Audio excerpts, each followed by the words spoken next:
આજની વાત. તો આજે થોડી આપણે કહેવતો વિશે વાત કરીશું કે કહેવતો જે આપણા પૂર્વજોએ બનાવી છે એ કેટલા અંશે સાચી પુરવાર થઈ છે એના વિશે આપણે વાત થોડી કરીશું. તો પહેલું કે ભૂખ્યા કંઈ ના દુખ્યા, એટલે કે તમારું થોડું ભૂખ્યું પેટ હશે તો તમને કોઈ તકલીફ પડશે નહીં. અને જેટલી તમારા જીવનમાં નિયમિતતા હશે, જેટલી તમારે શું ખાવું ન ખાવું, ક્યારે ખાવું, કયા ટાઈમે ખાવું એની જો અવેરનેસ હશે તો તમે ખાઈને પણ તંદુરસ્ત રહી શકશો મિત્રો. એટલે આ ડાયટ વિશેની આમ જુઓ તો ડાયટ વિશેની જ કહેવત છે કે થોડા ભૂખ્યા રહેવું, કે તમે 3 રોટલીની ભૂખ છે તમારે 2 રોટલી ખાવી. થોડા ભૂખ્યા રહેશો તો તમને પેટમાં દુખશે નહીં અને તમારી તંદુરસ્તી સારી રહેશે.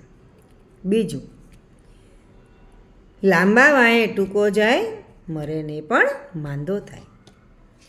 એટલે કે કોઈ પણ વ્યક્તિનું અનુકરણ કરવાથી કે એ જેવી છે એવું જ મારે બનવું છે, કે એ જે કરે છે એ મારે જ કરવું છે.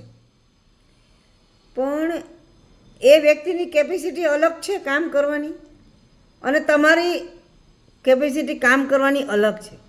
તમારું વિચારવાનું અલગ છે, એ વ્યક્તિનું વિચારવાનું અલગ છે. એટલે તમે જો એની પાછળ અનુકરણ કરવા જશો તો ઘણી વખત તમારે આ કહેવતનો ભોગ બનવું પડશે મિત્રો. એટલે આ કહેવતો ઘણે અંશે સાચી પુરવાર થઈ છે મિત્રો. અને બીજો છે ઉલટા ચોર કોટવાલ કો ડાંટે.